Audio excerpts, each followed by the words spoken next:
Morning. നമുക്ക് ഇന്നൊരു beetroot രസം തയ്യാറാക്കിയാലോ. സാധാരണ നമ്മൾ എപ്പോഴും തക്കാളി രസം അല്ലെങ്കിൽ കുരുമുളക് രസമൊക്കെയല്ലേ തയ്യാറാക്കുന്നത്. ഈ ഒരു മഞ്ഞുകാലത്ത് ഒരു വ്യത്യസ്തമായിട്ട് ബീട്രൂട്ട് രസം തയ്യാറാക്കാം. ചോറിന്റെ കൂടെ ഒഴിച്ച് കഴിക്കാൻ നല്ല രസമാണ്. അപ്പോൾ അധികം ഇൻഗ്രീഡിയൻസ് ഒന്നും വേണ്ട കേട്ടോ. നമ്മുടെ കയ്യിലുള്ള ഒരു 4-5 പീസ് ബീട്രൂട്ട് കഷ്ണങ്ങൾ ഉണ്ടെങ്കിൽ നമുക്ക് അടിപൊളിയായിട്ട് ചോറിന്റെ കൂടെ കഴിക്കാൻ പറ്റുന്ന ബീട്രൂട്ട് രസം തയ്യാറാക്കാം. അപ്പൊ എങ്ങനെയാണ് നമ്മുടെ ബീട്രൂട്ട് രസം തയ്യാറാക്കുന്നത് നോക്കാം.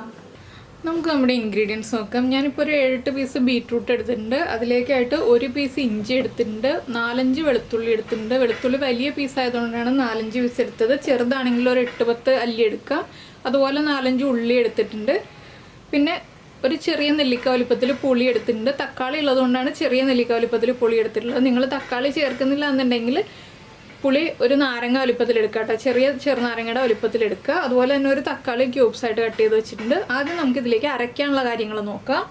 നമുക്ക് ആദ്യം മിക്സിയുടെ ജാറിലേക്ക് ഒരു ടീസ്പൂൺ കുരുമുളക് ചേർക്കാം. അതിൻ്റെ കൂടെ തന്നെ ഒരു 1/4 ടീസ്പൂൺ നല്ല ജീരകം, നമ്മുടെ ക്യുമിൻ സീഡ്സ് ചേർത്ത് കൊടുക്കാം.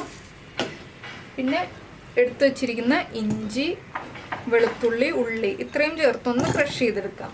ഇപ്പോൾ നമ്മൾ ഇഞ്ചി, വെളുത്തുള്ളി, ഉള്ളി അതുപോലെ തന്നെ ജീരകവും കുരുമുളക് എല്ലാം ഒന്ന് ചതച്ചെടുത്തിട്ടുണ്ട്. ഇതിലേക്ക് നമ്മുടെ ബീട്രൂട്ടും അതുപോലെ തന്നെ തക്കാളിയും കൂടി ചേർത്തൊന്ന് നന്നായിട്ട് അരച്ചെടുക്കണം.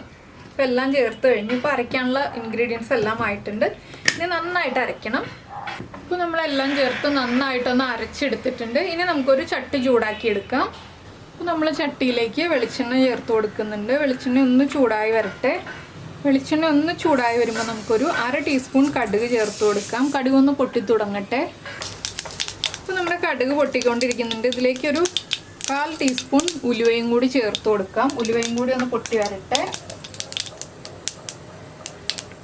ഇപ്പോൾ നമ്മുടെ കടുകും ഉലുവയും പൊട്ടി കഴിഞ്ഞുകൊണ്ടിരിക്കുന്നുണ്ട്. ഇതിലേക്ക് നമ്മൾ അരച്ചു വച്ചിരിക്കുന്ന ആ പേസ്റ്റ് ഉണ്ടല്ലോ, ബീട്രൂട്ടൊക്കെ ചേർത്ത് അരച്ച പേസ്റ്റ്, അത് നമുക്ക് ചേർത്ത് കൊടുക്കാം.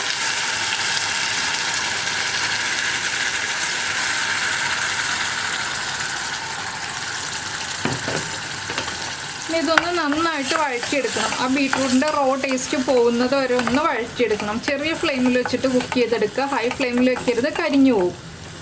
ഇതിലേക്ക് നമുക്ക് ആവശ്യത്തിന് ഉപ്പും കൂടി ചേർത്ത് കൊടുക്കാം.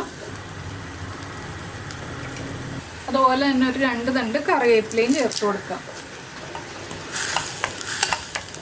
ഇതെല്ലാം ചേർന്ന് നന്നായിട്ടൊരു 2 മിനിറ്റ് വഴറ്റിയെടുക്കുക. നന്നായിട്ടൊന്ന് കുക്കായി വരണം. ഇപ്പോൾ നമ്മുടെ ബീട്രൂട്ട് ഒന്ന് കുക്കായി വന്നിട്ടുണ്ട്. ഇതിലേക്ക് നമുക്കൊരു 1/2 ടീസ്പൂൺ മഞ്ഞൾപ്പൊടി ചേർത്ത് കൊടുക്കാം. മഞ്ഞൾപ്പൊടിയുടെ കൂടെ തന്നെ കുരുമുളകിൻ്റെ എരിവുണ്ടെങ്കിലും 1/2 ടീസ്പൂൺ കാശ്മീരി ചില്ലി പൗഡറും. ഓരോ പൊടികൾ ചേർക്കുമ്പോഴും ഒന്ന് ഇളക്കി കൊടുക്കുക. ബീട്രൂട്ട് ഉള്ളതുകൊണ്ട് തന്നെ കരിഞ്ഞു പോകില്ല കേട്ടോ പൊടികളൊന്നും. പിന്നെ ഒരു 1/4 ടീസ്പൂൺ കായപ്പൊടിയും ഇത്രയും ചേർത്ത് നന്നായിട്ട് ഈ പൊടികളൊന്ന് കുക്കായി വരുന്നത് വരെ വീണ്ടും ഇളക്കി കൊടുക്കുക. അപ്പോൾ കാശ്മീരി ചില്ലി പൗഡർ അല്ല, സാധാരണ എരിവുള്ള മുളക് പൊടിയാണെങ്കിൽ ഇത്രയും ബീട്രൂട്ടൊക്കെ എടുക്കുമ്പോൾ 1/4 ടീസ്പൂൺ മുളക് പൊടി ചേർത്താൽ മതി കേട്ടോ. പൊടികൾ കുക്കായി വരാൻ ഒരു 1 മിനിറ്റ് സമയം എടുക്കും. എന്താണെന്ന് വെച്ചാൽ ബീട്രൂട്ടിലേക്കാണ്, നമ്മൾ എണ്ണയിലേക്കല്ല ചേർത്തിരിക്കുന്നത്. അപ്പോൾ പൊടികളൊക്കെ ഒന്ന് കുക്കായി വരട്ടെ. ഇപ്പോൾ നമ്മുടെ പൊടികൾ കുക്കായി വന്നിട്ടുണ്ട്. ഇതിലേക്ക് ഇനി നമുക്ക് പുളി പിഴിഞ്ഞ് ചേർത്ത് കൊടുക്കാം.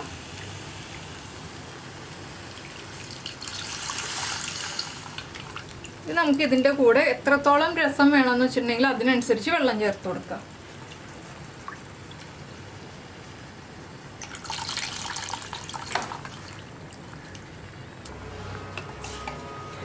ഞാനിപ്പോൾ ഒരു 1.5 കപ്പ് വെള്ളം ചേർത്തിട്ടുണ്ട്, പുളിവെള്ളം കൂടാതെ. ഇനി ഇതൊന്ന് നന്നായിട്ട് തിളച്ച് വരണം. ഇപ്പോൾ തന്നെ നമുക്കിതിലേക്ക് ശർക്കരയും കൂടി ചേർത്ത് കൊടുക്കാം. ഒരു ചെറിയ പീസ് ശർക്കര ചേർക്കുന്നുണ്ട്. കൂടെ തന്നെ കുറച്ച് മല്ലിയിലയും കൂടി ചേർത്ത് കൊടുക്കുന്നുണ്ട്. ഇനി ഇതൊന്ന് നന്നായിട്ട് തിളച്ച് വരണം. ഇപ്പോൾ നമ്മുടെ രസം നന്നായിട്ട് തിളച്ചുകൊണ്ടിരിക്കുന്നുണ്ട്. ഉപ്പൊക്കെ ചെക്ക് ചെയ്യുക. ഉപ്പ് കുറവാണെങ്കിൽ ഉപ്പ് ആഡ് ചെയ്ത് കൊടുക്കുക. ഇനി നമുക്ക് ഫ്ലെയിം ഓഫ് ചെയ്യാം. ഈ രസം ഉണ്ടാക്കിയിട്ട് ഒരു 2-3 മണിക്കൂർ കഴിഞ്ഞിട്ട് ഉപയോഗിക്കാം കേട്ടോ. ഉണ്ടാക്കിയിട്ട് ചൂടോടുകൂടി ഉപയോഗിക്കരുത്. ഇനി നമുക്കിതിലേക്ക് കുറച്ചുകൂടി മല്ലിയില ചേർത്തിട്ട് അടച്ചു വയ്ക്കാം. അപ്പോൾ നിങ്ങൾ എന്തായാലും ഈ ഒരു റെസിപ്പി ട്രൈ ചെയ്ത് നോക്കുക. എല്ലാവർക്കും ഇഷ്ടപ്പെടും. അപ്പോൾ നമുക്ക് നമ്മുടെ അടുത്ത റെസിപ്പിയുമായിട്ട് അടുത്ത ദിവസം വീണ്ടും കാണാം.